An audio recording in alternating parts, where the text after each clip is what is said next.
Now, starting with the top story of the hour, fresh violence has erupted in Manipur's Kangpokpi district. A deadly armed attack in Loibol village under New has left the 3 civilians dead, and several houses were also gutted in the assault. The attack took place in the early hours of Friday. The incident has triggered fresh concerns over the security situation in the Hill district. Authorities are monitoring the situation as tensions remain high. Joining me on the telecast is my colleague Nibir Deka. Nibir, what exactly is happening on the ground in terms of the situation in Manipur? Tensions are emerging from the state of Manipur yet again. Fresh violence has rocked Manipur's Kangpokpi district early in hours of Friday, and this deadly attack left 3 civilians dead and several houses gutted in the Loibol village near New Keithelmanbi area, and which has triggered new concerns over the deteriorating security situations. As per the sources, it occurred around 4:10 a.m. early morning, and with heavy firing, which was reported from the area. The identities of the armed groups involved are yet to be verified, but the local sources have told us that there is an alleged involvement of certain armed militant groups. That is yet to be verified, but these allegations have been made. Unfortunately, 3 civilians have been lost their lives, and they have been identified as L. Haukip, as well as M. Haukip and Timari Haukip, who is the wife of Hung Haukip. So these are the details which we have got so far. More details will be updated. We are tracking the situation as of now. Nibir, stay on with me. I also have with me Keithelmanbi, former Under Secretary, Ministry of Home Affairs, joining me on the telecast, as well as Major Mohammad Ali Shah, defense expert. Starting my conversation with Keithelmanbi. Keithelmanbi, what exactly, according to you, when we talk about the on-ground situation in Manipur, over the years, this is not the first time that something like this is happening. It has been going on for quite some time. What exactly does this mean? The governments have changed, and yet we are seeing the situation continues to remain the same. Now it is getting flagged.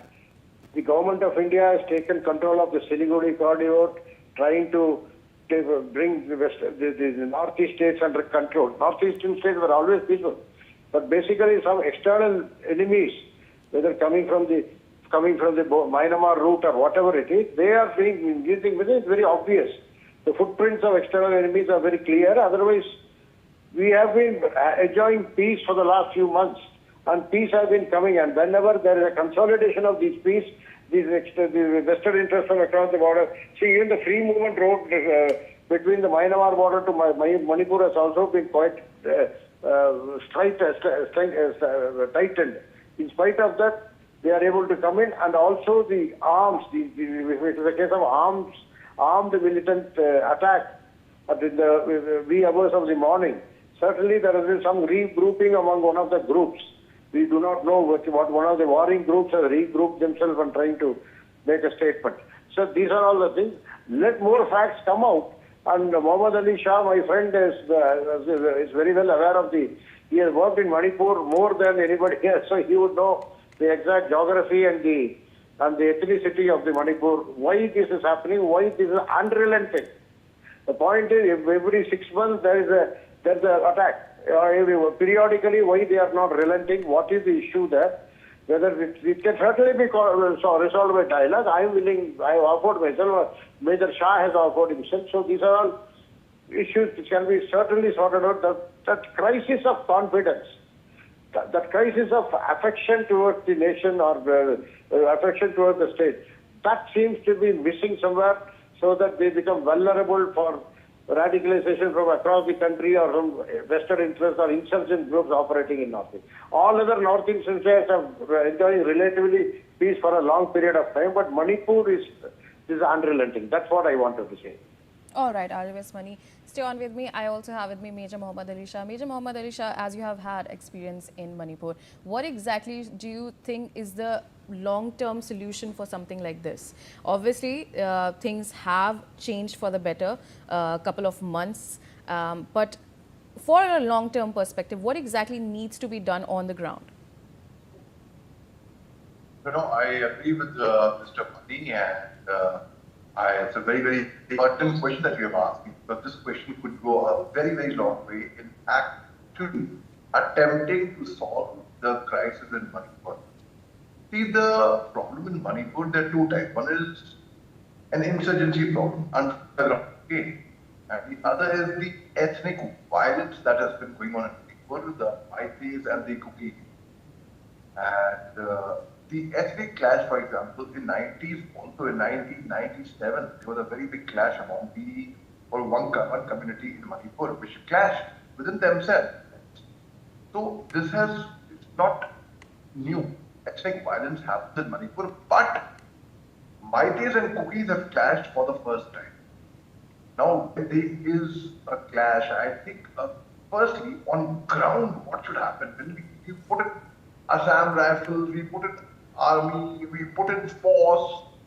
By force, you can put someone to the ground. You can arm twist that person to a certain extent. You can curb it for temporarily. But would you convince them not to go ahead with this violence? That's the golden question. It's very difficult to convince them. For that, you have to actually first people say, oh, committee is on paperwork, nothing happens on ground. That committee should be sent on ground. Form a committee of people who understand Manipur, who are neither Maitis nor Peas nor Nagas, who are not locals from there. But it's very difficult, but not impossible. The government should identify personnel who are acceptable to these communities,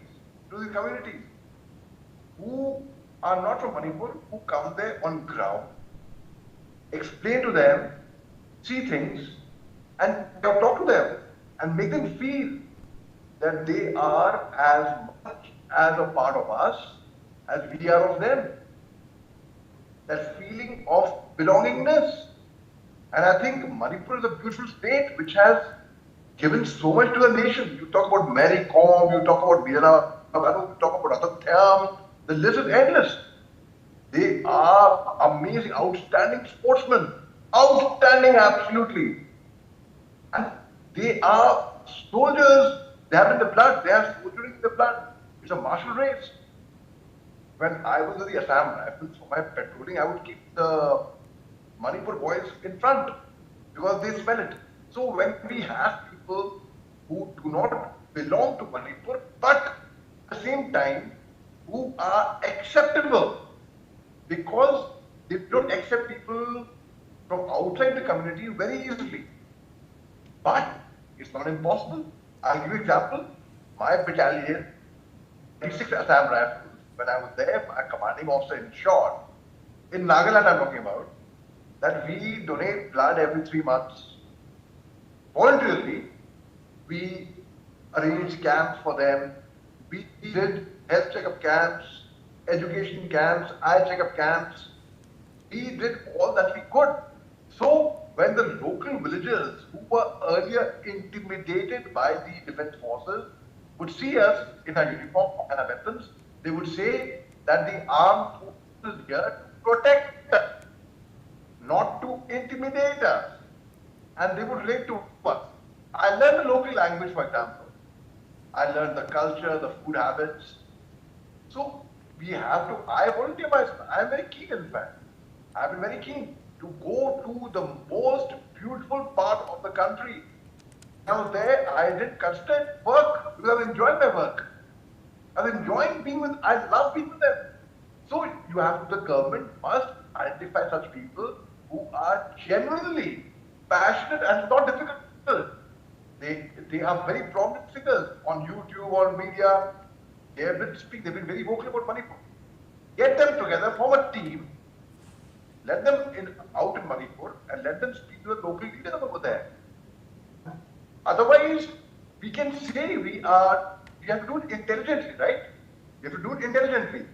The government is making efforts. I'm not saying they are not making efforts.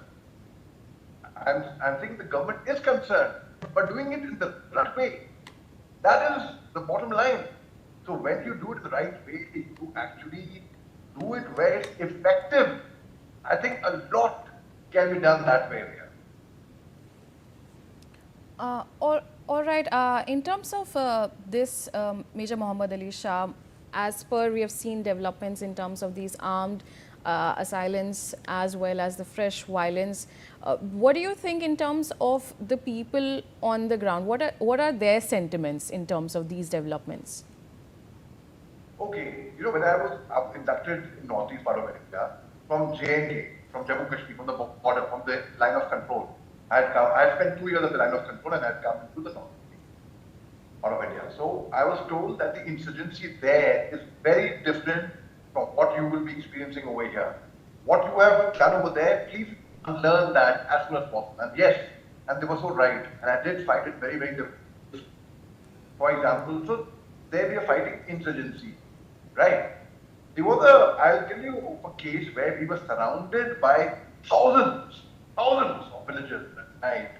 They all had mashals, you know, mashals, you light the lamp. It was a very scary sight, but we handled that situation. How? Their leader and our company commander, I was the company commander at that time, we spoke face to face and I spoke in their language. I think language can actually break a lot of barriers. All It right. builds bridges. You connect with people. All So right. I think people should know about the culture, yes. Unless you know the geography of that region, it's difficult to operate over there. Yes. All right, Major Muhammad Ali Shah as well as RUS Money. Thank you so much for joining me on the telecast as well as Nibir Deka.